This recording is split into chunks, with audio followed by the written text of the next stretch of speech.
الشيطان الرجيم بسم الله الرحمن الرحيم ولا تحسبن الله غافلا عما كانوا يعمل الظالمون صدق الله العظيم وبلغنا رسوله النبي الأمين المكين الكريم ونحن على ذلك من الشاهدين والشاکرین والذاکرین والحمد للہ رب العالمین۔ آئیے سب سے پہلے ہم اور آپ مل کر بارگاہ رسالت میں نظا لگا کر عقیدت و محبت کے ساتھ حضور رحمت عالم نور مجسم فخر آدم و بنی آدم جناب پاک احمد مجتبی محمد عربی ارواحنا فدا صلی اللہ تعالی علیہ وسلم کی بارگاہ مقدسہ میں جم کر باواز بلند درود پاک کے ڈالیاں نچار کر پڑے اللہم صلی علی سیدنا محمد وعلی سیدنا محمد واصحابہ وآلہ وسلم صلاۃ و سلام علیک یا سیدی حبیبی یا رسول اللہ صلی اللہ تعالی علیہ وسلم۔ اہل بیت پاک سے گستاخیاں بے باکیاں، اہل بیت پاک سے گستاخیاں بے باکیاں، لعنت اللہ علیکم اے دشمنان اہل بیت، لعنت اللہ علیکم اے دشمنان اہل بیت۔ اور تم نے کمال اے عابد بیمار کر دیا، تم نے کمال اے عابد بیمار کر دیا، کتنا اونچا صبر کا معیار کر دیا۔ تم نے کمال عابد بیمار کر دیا، کتنا اونچا صبر کا معیار کر دیا۔ اگر خوشی ملی بھی بعد کربلا، اگر خوشی ملی بھی بعد کربلا، ہونٹوں نے مسکرانے سے انکار کر دیا، ہونٹوں نے مسکرانے سے انکار کر دیا۔ میرے دوستو، گزشتہ جمعہ میں بھی ہم نے مولا امام پاک علیہ السلام جدی علیہ السلام کی شہادت پاک کے بعد جو کچھ لمحات وہاں ہوئے وہ سنے تھے۔ آج بھی بلا کسی تخصیص کے اپنے گفتگو کو وہیں سے آغاز کروں کہ مولا حسین علیہ السلام کی شہادت کے بعد، کربلا کے بعد پھر جو کربلا کا امتحان شروع ہوا، ابھی کربلا کا امتحان ختم نہیں ہوا کہ دوسرا امتحان فوراً شروع ہوا، اور وہ جو امتحان تھا وہ مولا حسین کی آل پاک کے ساتھ تھا۔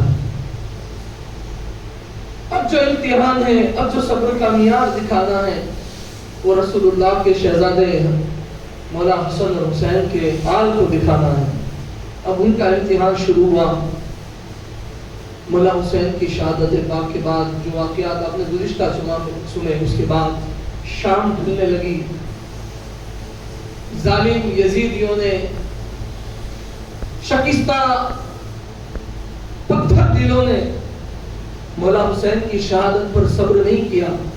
یہ نہیں کیا کہ اب بھی ان کے دل کو سکون نہیں ملا بدبختوں کو ظلم سے، تو ظالموں نے آ کر مولا حسین اور جو اہل بیت اطہار کا قافلہ تھا ان کے خیموں کو جلایا۔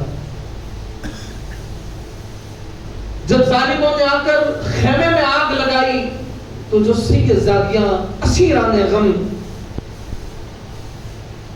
جس کا اب کوئی پرسان حال نہ تھا، ان سیدزادیوں نے جب خیمے میں آگ لگی تو خیمے سے باہر آ گئی۔ آگ کے سبب جب خیمے سے وہ سیدزادیاں باہر آ گئی تو ایک ننھی سی لڑکی جس کی عمر 7 سال کی تھی، جب وہ باہر گزری، باہر نکلی، ظالموں نے ویسے تو سب کچھ لٹ لیا تھا خیمے سے اور پھر آگ لگائی تھی، تو حضرت سیدہ سکینہ جن کا نام ہے، جو جن کی عمر کربلا میں 7 سال کی تھی اور مولا حسین کی شہزادی تھی، بدبختوں نے حضرت سیدہ سکینہ کے کانوں سے بالیوں کو کھینچ لیا۔ ظلم کی انتہا تو دیکھیں،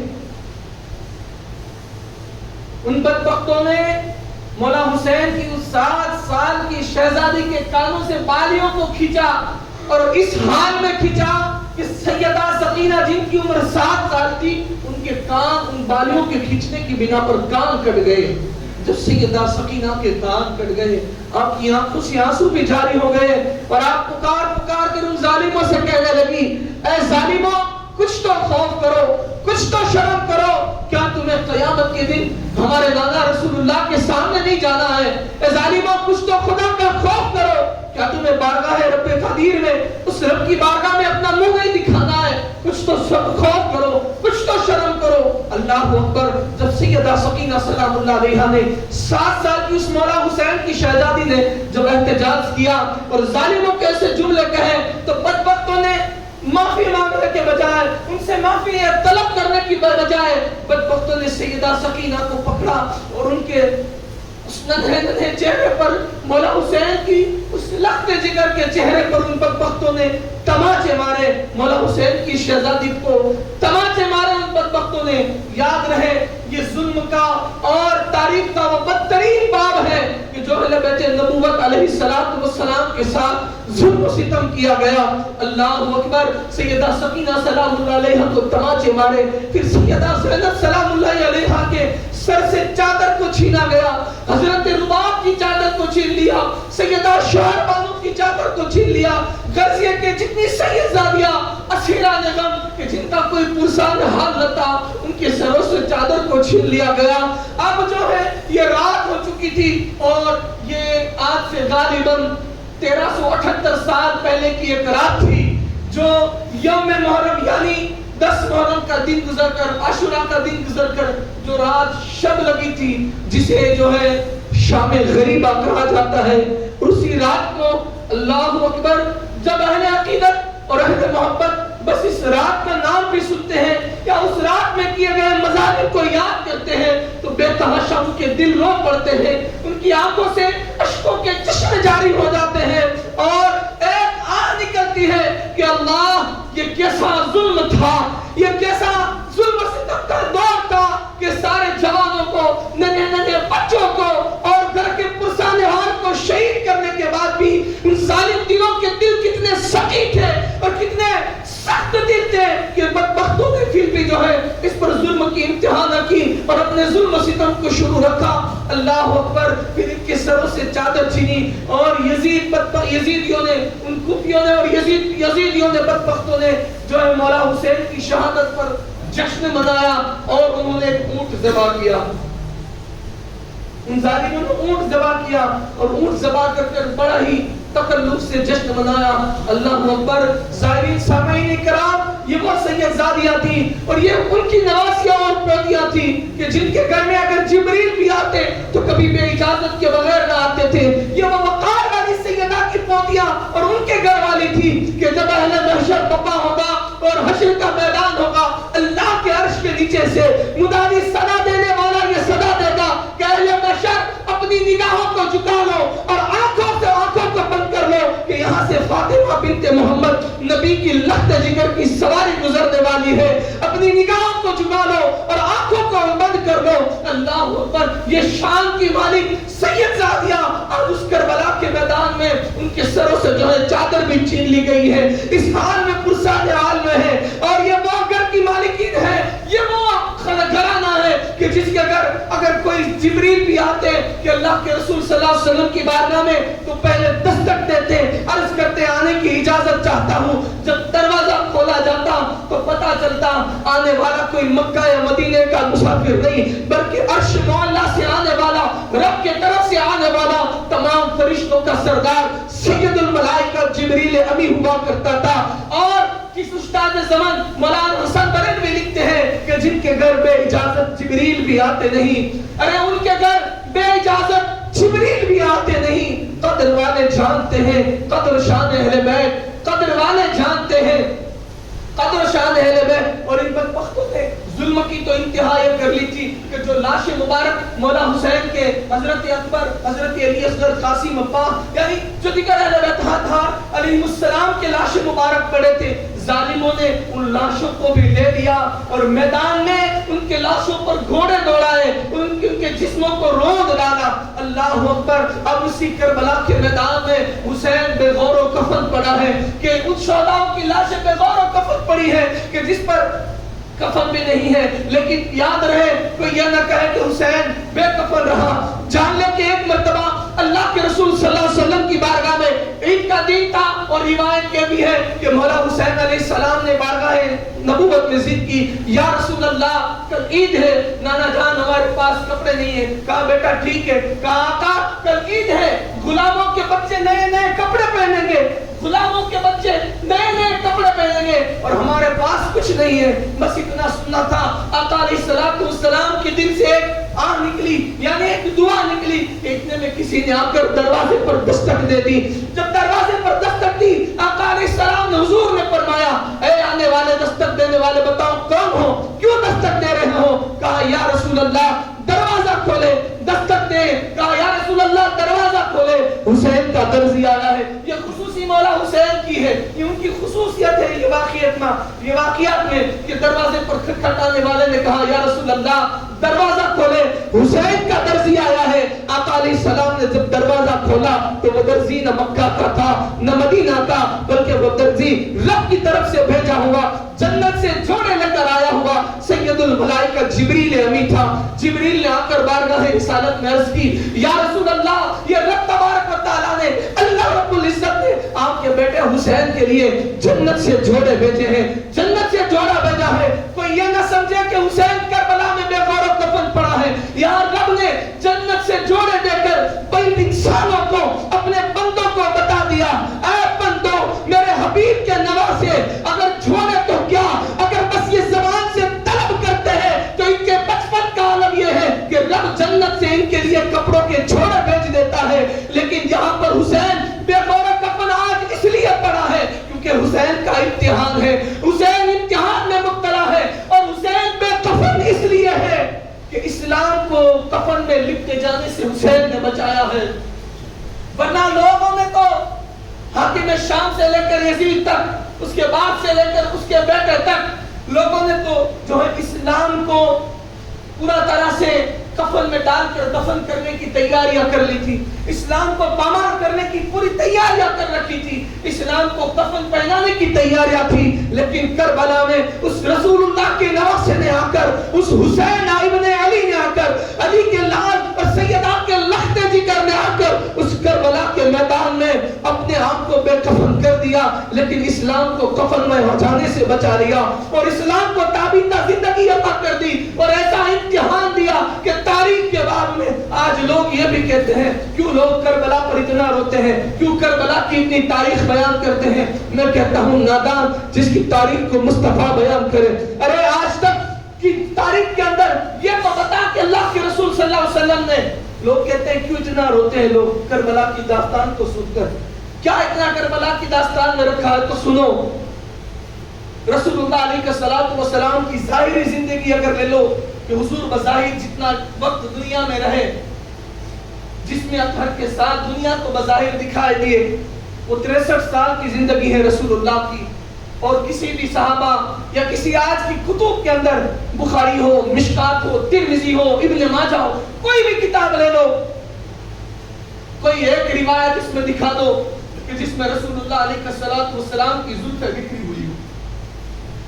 ایک روایت کو یہ بتا دو کہ جس میں مصطفیٰ کریم کی زلفیں بکھری ہوئی ہو, گرد و غبار آلودہ ہو, حضور پورے زلفیں بکھری ہوئی ہو. زلف کا کوئی ایک روایت نہ ملے گی. لیکن یہاں پر حضرت عبداللہ ابن عباس کی روایت بخاری شریف میں موجود ہے. بخاری میں حضرت عبداللہ ابن عباس فرماتے ہیں کہ یوم عاشور تھا, ہجری 61 تھی, اور عاشورہ کا دن, اور عاشورہ کی 10 تاریخ اور جمعہ کا دن تھا کہ میں جمعہ کی نماز پڑھنے کے بعد سویا ہوا تھا کہ میں نے خواب میں کیا دیکھا کہ اللہ کے رسول صلی اللہ علیہ وسلم کو میں نے خواب میں اس حال میں دیکھا کہ حضور کی زلفیں مبارک بکھری ہوئی ہیں, حضور کی آنکھوں سے آنسو جاری ہے, اللہ کے رسول کی آنکھوں سے آپ کی زلفیں بکھری ہوئی ہیں, اور آپ کے جسم اطہر پر جو لباس ہے اس پر خون کے دھبے لگے ہوئے ہیں. حضرت عبداللہ ابن عباس فرماتے ہیں میں نے اللہ کے رسول کی بارگاہ میں عرض کی, یا رسول اللہ خدا خیر فرمائے, آقا ہم نے کبھی آپ کو اس حال میں نہیں دیکھا, حضور آپ آج اس حال میں, آپ کی زلفیں بکھری ہوئی ہے, آقا گرد و غبار لگا ہے, آپ کے جسم اطہر پر جو لباس ہے پاکیزگی ہے, آقا اس پر خون کے دھبے ہیں, حضور آپ اس حال میں رسول اللہ صلی اللہ علیہ وسلم نے فرمایا عبداللہ ابن عباس سنو، میں کربلا میں تھا صبح سے اور ظالموں نے میرے حسین کو بے دردی کے ساتھ شہید کر دیا.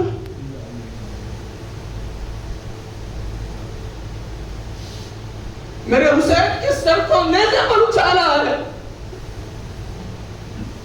عباس ابن عباس میں کربلا میں تھا اور وہیں پر حسین پر بیتی ہوئی اپنی نگاہوں سے دیکھ رہا تھا. اور یہ جسم پر جب تم خون دیکھ رہا ہے وہ حسین اور حسین کے جانثار اس کے خاندانوں کا خون ہے جو میرے لباس پر دھبے کی شکل میں لگا ہوا ہے. رسول اللہ جس کے غم میں رہے ہو، خدا کا جس کی کربلا کی تصدیق کرتے ہو، آقا جس کی کربلا جس کی داستان بیان کرتے ہو، جس کے غم میں مصطفیٰ رہتے ہو. بابا فرید الدین شکرگنج نے تو لکھا ہے، یہاں تک اولیاء کا حوالہ بھی پڑھ رہا ہوں کہ ایک نیک خاتون نے خواب دیکھا اور خواب میں دیکھا کہ ایک خاتون ہے جو نقاب پوش ہے اور ایک جٹیل میدان میں پتھر کنکر کو چن رہی ہے. ایک خاتون نے خواب میں عرض کیا، اے خاتون، یہ جٹیل میدان میں جہاں کوئی نہیں آتا ہے تم یہاں پر کیوں ہو اور یہ پتھر کیوں چن رہی ہو؟ اس خاتون نے اپنے چہرے سے پردہ اٹھا کر کہا، خاتون میں کوئی اور نہیں، دیکھ میرا چہرہ، میں فاطمہ بنت محمد ہوں. کہا، بیٹے مصطفیٰ اتنی دھوپ میں آپ اس جٹیل میدان میں؟ کہا، ہاں میں یہاں پر پتھر اس لیے چن رہی ہوں کہ ظالم بدبخت میرے بیٹے حسین کو یہاں پر قتل کریں گے، شہید کریں گے. کہیں میرا اکبر، میرا قاسم، میرا اصغر اور میرا حسین کہیں گھوڑے سے گرے تو اس کے جسم میں پتھر نہ لگ جائے، کنکریاں اس کے جسم میں نہ چبھ جائے، اس لیے میں کنکریوں کو چور رہی ہوں. یہ اہل بیت خار کا غم ہے. یہ شان کے مالک ایسے ہی نہیں بنے، انہوں نے اسی قربانیاں بھی رب کی بارگاہ میں پیش کی ہیں.